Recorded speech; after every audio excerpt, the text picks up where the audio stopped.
इस वक्त की बड़ी खबर, बड़ी जानकारी आपको दे दूं कि मोहन भागवत, आरएसएस प्रमुख मोहन भागवत के काफिले पर दनादन पत्थर चल गए दोस्तों।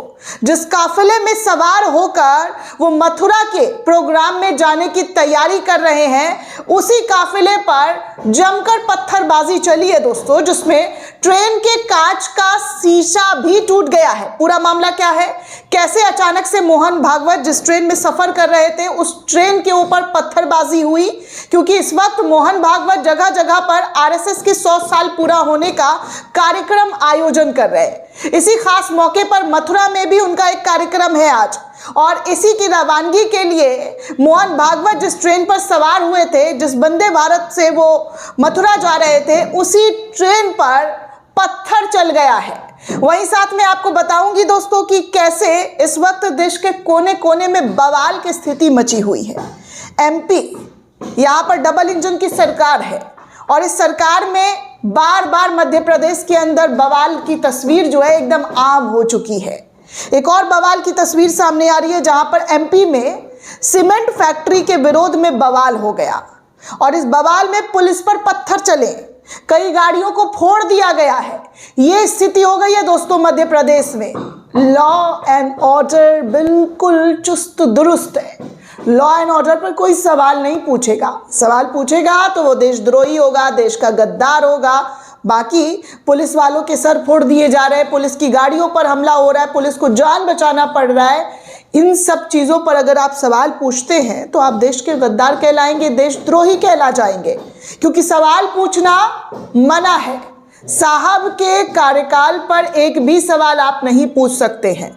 उन सवालों का या तो जवाब आपको नहीं मिलेगा, और अगर मिलेगा तो आप पर एफआईआर ठोक दिया जाएगा, एफआईआर कर दिया जाएगा। क्या है एमपी का मामला ये भी बताऊंगी, साथ में आपको बताऊंगी कि मध्य प्रदेश में एक और, जी हाँ, एक और मामला जहां पर हालात इतने बिगड़ गए कि पत्थर चलने लगा, पुलिस को आकर मोर्चा संभालना पड़ा, मारपीट होने लगी, अफरा तफरी का माहौल मच गया। एमपी में 2 वारदात हुए हैं दोस्तों, और दोनों ही वारदात पर गोदी मीडिया एकदम खामोश है। कोई सरकार से सवाल नहीं, कोई प्रशासन से जवाबदेही तय नहीं कि आखिर इस तरीके का माहौल क्यों बनाया गया है। वैसे आपको बता दूं कि बोया पेड़ बबूल का तो आम कहाँ से खाओगे। आपने 12 सालों में यही तो नफरत बोया है, और उसका अब सड़कों पर नतीजा देखने सुनने को मिल रहा है। चाहे पुलिस प्रशासन हो या कोई भी हो, वहाँ उनकी मौजूदगी में बवाल काट दिया जा रहा है। कई ऐसे मामले आए हैं जहाँ पर पुलिस प्रशासन के होते हुए भी बवाल काटा जा रहा है, और पुलिस मुखदर्शक बनकर खड़ी हुई है। खैर, पूरा मामला क्या है एक एक करके इन तमाम खबरों पर आऊँगी, लेकिन सबसे पहले इस वक्त की जो हॉट खबर है, हॉट टॉपिक, वो है मोहन भागवत जी, आरएसएस के प्रमुख। 100 साल पूरा हुआ है आरएसएस का, और इसको लेकर आरएसएस जगह जगह पर अपने संगठन को लेकर जो है प्रोग्राम कर रही है। अभी बीते दिनों आपने देखा होगा सलमान खान भी आरएसएस के प्रोग्राम में पहुंचे थे, जिसको लेकर कई तरीके के सवाल पूछे कि देखिए क्या से क्या हो रहा है, कैसे एक संगठन को बढ़िया बनाने के लिए, हालांकि विपक्ष ने कई सारे आरोप लगाए हुए हैं। इस संगठन पर विदेश से फंडिंग लेने के भी आरोप लग चुके हैं दोस्तों, कांग्रेस के जरिए आरोप लगाए गए हैं। लेकिन इन सब के बावजूद आरएसएस अपना 100 साल सेलिब्रेट कर रही है। तो इसी सेलिब्रेशन में जो है हमारे मोहन भागवत जी उत्तर प्रदेश के हरदोई से एक बड़ी सुरक्षा के चूक का जो है मामला निकलकर सामने आया है। कहा जा रहा है कि वाराणसी से मेरठ जा रही वंदे भारत एक्सप्रेस पर असामाजिक तत्वों ने पथराव कर दिया। अब पथराव क्यों किया है, किस वजह से किया है, इस ट्रेन पर जिसमें मोहन भागवत सवार थे, जिस काफिले से मोहन भागवत जा रहे थे, उस ट्रेन को ही क्यों निशाना बनाया गया है, ये बड़ा चौंका देने वाली बात है दोस्तों। चौंकाने वाली बात ये भी है कि इसी ट्रेन में हमारे संघ के प्रमुख मोहन भागवत भी सवार थे। पत्थर लगने से कोच की खिड़की का शीशा तक टूट गया दोस्तों। बताया जा रहा है कि जिससे यात्रियों में अफरा तफरी मच गई। हालांकि मोहन भागवत अभी सुरक्षित है, उनके सुरक्षा को लेकर कहा जा रहा है कि किसी भी तरीके की कोई चूक नहीं हुई, और ट्रेन को मेरठ के लिए रवाना कर दिया गया है। लेकिन रेलवे सुरक्षा इस पूरे मामले पर जो है छानबीन कर रही है, और रेलवे सुरक्षा पर भी कई बड़े सवाल उठे हैं। इस तरीके की बातें जो है निकलकर सामने आ रही है कि कैसे वंदे भारत एक्सप्रेस पर जो है पत्थर चला दिया गया और इस पत्थर में जो है शीशा टूट गया पत्थर चलने की वजह से, जिसमें लोगों के बीच डर खौफ का माहौल देखने सुनने को मिला। जाहिर सी बात है दोस्तों कि अगर आप कहीं जा रहे हैं, ट्रेन पे सफ़र कर रहे हैं और सफ़र में आपके साथ इस तरीके की घटना हो जाए तो कई तरीके के सवाल खड़े होते हैं, और ख़ासकर उस ट्रेन में जिसमें मोहन भागवत संघ के प्रमुख जा रहे हों तो वो तो जाहिर सी बात है और ज़्यादा सुरक्षा के कड़े इंतजामात होते हैं। खैर, आपको बता दूं कि मोहन भागवत जो है 500 खिलाड़ियों से संवाद करने वाले हैं। कड़ी सुरक्षा के इंतजामात किए गए हैं। कहा जा रहा है कि आरएसएस के 100 साल पूरे होने की वजह से जगह जगह पर आरएसएस जो है अपना प्रोग्राम कर रही है, जिसमें खिलाड़ियों को भी बुलाया गया है और 100 से ज़्यादा खिलाड़ी उनके साथ जुड़ने वाले हैं, जिनमें सुरेश रैना और कई खिलाड़ियों के नाम है जो इस प्रोग्राम का जो है हिस्सा होने वाले हैं। ये खबर निकलकर सामने आ रही है।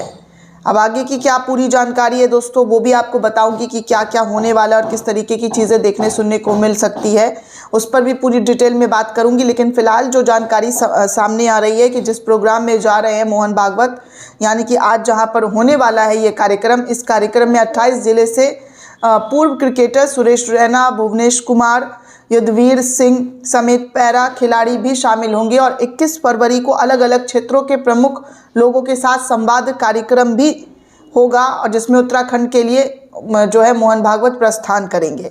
ऐसी जानकारी निकलकर सामने आ रही है। चलिए अब आपको आगे ले चलते हैं और भी बड़ी खबरों से रूबरू कराते हैं कि इस वक्त देश के कोने कोने में कैसे हालात बने हुए हैं भाजपा के शासन में, मजबूत नेतृत्व में। दरअसल दोस्तों, मध्य प्रदेश के धार जिले के कुच्ची में जमकर बवाल हो गया। टकारी गांव में लगने वाली सीमेंट फैक्ट्री का विरोध कर रहे ग्रामीणों ने जमकर हंगामा काटा और हंगामा करते हुए गाड़ियों में तोड़फोड़ की, पुलिस पर पथराव किया। जानकारी के अनुसार कुची, जोबोट, गंदवनी सहित 4 विधानसभा के लोगों द्वारा लगातार इस क्षेत्र में लगी श्री सीमेंट फैक्ट्री का विरोध किया जा रहा है। जो फैक्ट्री लगाई गई है सीमेंट का, उसका गांव वाले विरोध कर रहे हैं। कुछ समय पहले क्षेत्रीय आदिवासियों के साथ कांग्रेस नेता और जनप्रतिनिधियों ने भी कुची के इस विरोध में धरना प्रदर्शन दिया था कि कैसे जो है ज़बरदस्ती यहाँ पर फैक्ट्री लगाई जा रही है, लोगों के ज़मीन जो है वो लिए गए हैं, जिसकी वजह से काफ़ी आदिवासी समुदाय के लोग और आसपास के गांव के लोग नाराज़ हैं। टकरी गांव में लगने वाली सीमेंट फैक्ट्री की सैंपलिंग लेने के लिए श्री सीमेंट कंपनी से जुड़ी कर्मचारी जो है बुधवार को मौके पर पहुंचे थे और कर्मचारियों के पहुंचने पर ग्रामीणों ने इसका विरोध किया। इस दौरान लोगों ने कंपनी के वाहनों पर जमकर तोड़फोड़ किया, वाहनों को पलट दिया और प्रस्तावित फैक्ट्री का विरोध करते हुए हंगामा किया। ग्रामीणों के उग्र होने पर कंपनी के कर्मचारी जो है वो वाहन छोड़कर अपनी जान बचाकर मौके से भागे हैं। वहीं टकरी गांव के हंगामे की सूचना मिलते ही पुलिस वहां पर पहुंची। पुलिस बल जो पहुंची तो वहां पर लोगों ने पुलिस बल पर भी हमला कर दिया, पत्थर चलाना शुरू कर दिया। ये खबर निकलकर सामने आ रही है दोस्तों कि पुलिस पर भी पथराव हुआ है। सिचुएशन को कैसे संभाला जाना चाहिए वो आज तक मुझे लगता है कि देखने को बहुत कम मिला है। अगर देखने को मिलता दोस्तों तो एक ही राज्य में 2-2 जगह पर ऐसी चीज़ें देखने सुनने को नहीं मिलती। मध्य प्रदेश के धार में बवाल तो वहीं दूसरी तरफ मध्य प्रदेश के जबलपुर में भी बवाल। दरअसल दोस्तों, मध्य प्रदेश के जबलपुर के सिरोहा इलाके में उस वक्त हालात बेकाबू हो गए जब दुर्गा मंदिर में आरती के दौरान कहा जा रहा है कि लाउड स्पीकर आवाज़ को लेकर विरोध हो गया। दूसरे समुदाय से जुड़े लोगों ने विरोध किया, जिसके बाद देखते ही देखते बवाल मचा और बवाल के बाद ऐसा बवाल कि पत्थर और सिर्फ एक दूसरे पर पत्थरबाजी करनी शुरू कर दी गई। हालात बद से बदतर हो गए। पुलिस फोर्स को तैनातगी की गई है, माहौल को शांति बनाया जा रहा है। हमारे देश में ये सारी चीज़ें दोस्तों कैसे कैसे होने लगी है, किस तरीके से होने लगी है, समझ में नहीं आता है कि मैं क्या बोलूं और किस तरीके से बोलूं, क्योंकि ऐसी चीज़ें नहीं होनी चाहिए। जैसा कि मैं हमेशा कहती हूँ, हर धर्म के लोगों का हर धर्म के लोग सम्मान करें, लेकिन अब बहुत चीज़ें बदल रही है, बहुत बुरी स्थिति में हम पहुँच रहे हैं। बात बात पर बवाल, पत्थरबाजी, पुलिस को मौके पर पहुंचता देख उसके बाद पुलिस मौके पर मोर्चा संभाल रही है। पहले ही इन तमाम चीज़ों पर लगाम लगा लिया होता, जो नफरती भाषण, बयानबाजी, मस्जिद मंदिर के आगे जो नाच हो रहे हैं, विवादित नारे लगाए जा रहे हैं, उस पर पहले ही सख्ती दिखा ली गई होती तो आज ये नज़ारा, आज ये तस्वीर मैं आपको नहीं दिखा रही होती। अफसोस के साथ कहना पड़ रहा है कि हमारा देश जो है कहाँ से कहाँ पहुँच रहा है, कहाँ से कहाँ हम पहुँच गए हैं। कितनी नफ़रत, कितनी घृणा जो है समाज में फैल रही है। दोस्तों, इस पूरे रिपोर्ट को लेकर आप क्या सोचते हैं, आपकी क्या प्रतिक्रिया है, हमें कमेंट करके ज़रूर बताइएगा। साथ ही साथ चैनल को ज़्यादा से ज़्यादा लाइक, शेयर और सब्सक्राइब करना बिल्कुल भी ना भूलें। जय हिंद, जय भारत।